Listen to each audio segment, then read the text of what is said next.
하나님 말씀 마태복음 9장 1절에서 13절 말씀입니다. 예수께서 배에 오르사 건너가 본 동네에 이르시니 침상에 누운 중풍병자를 사람들이 데리고 오거늘 예수께서 그들의 믿음을 보시고 중풍병자에게 이르시되 작은 자야 안심하라 내 죄 사함을 받았느니라. 어떤 서기관들이 속으로 이르되 이 사람이 신성을 모독하도다. 예수께서 그 생각을 아시고 이르시되 너희가 어찌하여 마음에 악한 생각을 하느냐. 내 죄 사함을 받았느니라 하는 말과 일어나 걸어가라 하는 말 중에 어느 것이 쉽겠느냐. 그러나 인자가 세상에서 죄를 사하는 권능이 있는 줄을 너희로 알게 하려 하노라 하시고 중풍병자에게 말씀하시되 일어나 내 침상을 가지고 집으로 가라 하시니 그가 일어나 집으로 돌아가거늘 무리가 보고 두려워하며 이런 권능을 사람에게 주신 하나님께 영광을 돌리니라. 예수께서 그곳을 떠나 지나가시다가 마테라 하는 사람이 세관에 앉아 있는 것을 보시고 이르시되 나를 따르라 하시니 일어나 따르니라. 예수께서 마태의 집에 앉아 음식을 잡수실 때에 많은 세리와 죄인들이 와서 예수와 그의 제자들과 함께 앉았더니 바리새인들이 보고 그의 제자들에게 이르되 어찌하여 너희 선생은 세리와 죄인들과 함께 잡수시느냐. 예수께서 들으시고 이르시되 건강한 자에게는 의사가 쓸데없고 병든 자에게래야 쓸데 있느니라. 너희는 가서 내가 긍휼을 원하고 제사를 원치 아니하노라 하신 뜻이 무엇인지 배우라. 나는 의인을 부르러 온 것이 아니요 죄인을 부르러 왔노라 하시니라. 아멘. 예수님께서는 가버나움 동네를 중심으로 하여서 복음을 전하시고 그리고 또한 병든 자들을 고치시고 하나님의 나라를 가르치셨습니다. 이 세 가지의 중요한 사역의 핵심을 오늘 본문 속에서도 우리는 만나게 됩니다.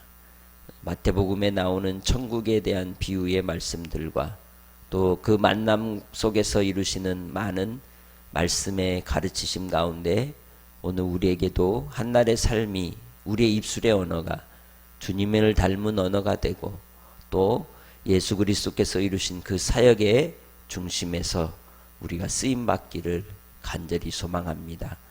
본문 말씀을 통하여 우리는 중풍병자를 만나게 됩니다. 침상에 누운 중풍병자를 사람들이 데리고 왔다고 말씀합니다. 이 사람이 왜 이 병이 걸렸는지 의학적으로 보자면 결국 이 뇌혈관의 질환으로 오는 것이죠. 그런데 근본적인 문제를 따지고 볼 때에 오늘 예수님께서 이 사람에 대한 처방을 내리실 때에는 그 병에 대한 증세보다도 근본적인 이유를 말씀합니다. 그것은 곧 죄사함의 문제인 것을 그에게 지적하고 있는 것이죠. 모든 인생에 있어서 그 삶의 근본적인 문제의 뿌리는 죄에 있습니다. 악한 습관들과 또 건강하지 못한 삶의 태도들이 그의 마음을 무너지게 하고 그 건강을 무너뜨리는 경우들을 우리는 많이 볼 수 있습니다. 무엇보다도 하나님을 떠난 인생들은 다 죄인인지라 하나님께로 돌아오지 않고서는 고침을 받을 수 없고 온전한 회복의 역사가 이룰 수 없는 것이죠. 영혼의 병에서 죽음이라고 하는 그러한 문턱을 지나갈 수 없는 것입니다. 그러나 예수 그리스도를 만나게 되면 주님 안에서 우리의 영혼이 자유함을 얻게 되고 진리 안에서 하나님이 주시는 풍성한 평안과 기쁨 가운데 회복의 역사가 나타나게 되는 것입니다. 본문의 중풍병자에게 주님이 그가 나올 때 뭐라고 말씀하십니까? 작은 자야 안심하라. 할렐루야. 주님은 그의 마음을 잘 아십니다.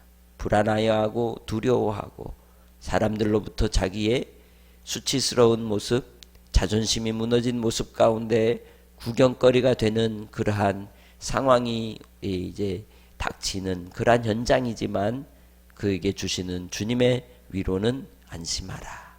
마음을 평안하게 위로해 주시옵니다. 그리고 그에게 주시는 말씀이 죄 사함을 받았느니라. 할렐루야. 주께서 그의 마음을 어루만져 주셨습니다. 그의 영혼을 어루만져 주셨습니다. 오늘 이 중풍병자는 그러한 위로를 받았습니다. 하나님의 사랑을 입었습니다. 그리하여 그가 노임을 얻게 되고 또한 질병에서 고침을 받게 되고 그의 마음이 평안함을 가지고 돌아가는 은혜를 입게 되는 것이죠. 그런데 구경꾼 가운데 그 마음에 시험거리를 붙들고 감시하는 이가 있었습니다. 3절에 나오죠. 서기관들이었습니다. 모든 것을 자기들의 기준의 잣대를 가지고 판단하고 해석을 하는 것입니다. 그리하여 이 일에 대하여 이야기하기를 이 사람이 신성모독을 하고 있다고 판단을 합니다. 죄사함의 권세는 하나님의 권세인 것이죠. 하나님의 권능을 따라서 오늘 주님께서 예수 그리스도께서 하나님의 아들이심을 드러내는 현장임에도 불구하고 그들은 예수님이 누구인지를 도무지 알지 못하기에 빛으로 오신 예수님을 거부하고 어둠 가운데 있기를 좋아하여서 주님의 말씀을 들으려 하지 않았던 것입니다. 그 근본 이유가 무엇인지를 헤아린다면 우리는 그 마음을 이해할 수가 있습니다. 그 일에 대하여 예수님은 4절에 마음의 중심을 이미 읽으셨습니다. 그들이 속으로 한 말임에도 불구하고 주님은 그 속 이야기를 이미 아시고 말씀하는 것이죠. 너희가 어찌하여 마음에 악한 생각을 하느냐라고 반문하십니다. 분명히 그들은 이 일에 대해서 자기들의 판단해 볼 때에 그들이 배운 경험들로 볼 때에도 분명하게 신성모독에 해당하는 그러한 이제 언어를 사용했음에도 불구하고 그 일에 대해서 우리 예수님이 뭐라고 얘기하셨느냐? 악한 생각을 하고 있다고 말씀하고 있는 것입니다. 예수님께서 살인의 죄를 어디에까지 적용을 하셨습니까? 형제를 미워하는 것까지 적용을 하셨습니다. 그처럼 그 마음에 품은 생각을 따라 그들은 예수님을 나중엔 어떻게 하려고 합니까? 죽이기로 결정을 하게 됩니다. 그처럼 이미 그들의 출발이 무슨 생각으로 시작을 해왔느냐? 악한 생각으로 출발을 하고 있다는 것이죠. 그리하여 주님께서 그들을 충고하십니다. 죄사함을 받았느니라 하는 말과 일어나 걸어가라 하는 말 중에 어느 것이 쉽겠느냐? 사실은 두 말 다 쉬운가요? 두 말 다 쉬운 것이 아닙니다. 일어나 걸어가라 할 때 곧 그 말씀대로 권능이 나타나서 치료가 될 때 걸어갈 수 있는 것 아니겠습니까? 그러나 예수님께서 이 두 가지에 대한 우리 인생으로 볼 때는 불가능한 일을 주님은 둘 다 하실 수 있는 분이시나 그 사람들에게 보이시고자 하는 주의 의도와 뜻이 있었던 것이죠. 6절에 뭐라고 말씀합니까? 인자가 세상에서 뭐가 있다? 죄를 사하는 권능이 있는 줄 너희로 알게 하려 하노라 라고 말씀하고 있습니다. 모든 인생들은 다 죄인입니다. 그 죄에 대한 짐과 또한 그 죄책을 감당하지 못할 인생들입니다. 누구나 마지막 그 죄로 인하여 심판을 받게 될 것입니다. 그럼에도 불구하고 예수님께서 죄를 사하는 권능이 있으심으로 우리에게 죄인된 불가능한 자리에서 건지시고 살리시고 은혜를 더하여 주셔서 구원해내시는 놀라운 사랑으로 우리에게 찾아와 주신 것입니다. 그래서 누구든지 예수를 믿고 죄사함의 권능으로 은혜를 입은 자에게 마음의 평강을 더하여 주시는 줄 믿습니다. 바로 이제 이 중풍병자가 예수님께서 두 번째로 어려운 말씀을 하시는 겁니다. 6절 후반절. 내 침상을 가지고 집으로 가라. 할렐루야. 결국 주님은 두 가지 말씀을 다 하신 것입니다. 하나님의 아들 예수 그리스도이심이 드러나는 현장인 것이죠. 표적인 것입니다. 예수 그리스도께서 이 땅에 오셔서 가장 우리의 근본적인 문제, 죄의 문제를 해결하여 주셨습니다. 그렇다고 해서 우리가 이 땅에서 이 죄에 대한 대가를 치르지 않느냐라고 할 때는 분명히 우리가 행한 일에 대하여 우리는 이 세상의 법에 혹은 우리의 살아가는 삶 속에서 이 문제들에 대한 하나님의 징계가 분명히 있습니다. 그러나 마지막 하나님의 나라에 입성하는 영원한 천국을 우리에게 허락하여 주시고 하나님의 자녀로서 하나님의 언약을 따라서 주를 경외하며 주님을 사랑하는 하나님과의 사귐의 관계 속에서 우리를 회복하시는 놀라운 은혜가 바로 죄사함의 은혜인 것입니다. 이제는 하나님을 만날 수 있고 하나님과 교제할 수 있고 하나님과 사귐 속에서 그 은혜와 평강을 누릴 수 있는 온전한 주님의 자녀가 되었다는 뜻입니다.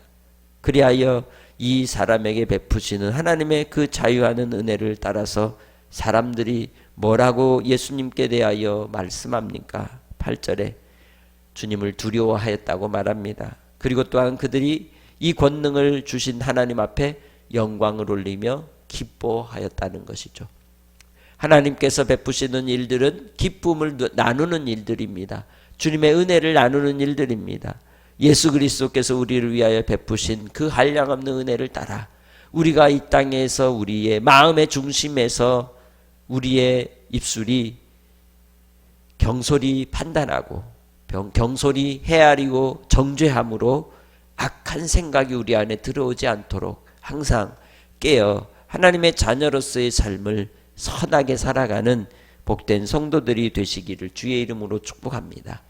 예수님께서 만나는 사람들조차도 심지어 꼬투리를 잡고 그들에 대하여 판단하는 모습을 오늘 우리는 볼 수 있습니다. 예수님께서 마태를 만났습니다.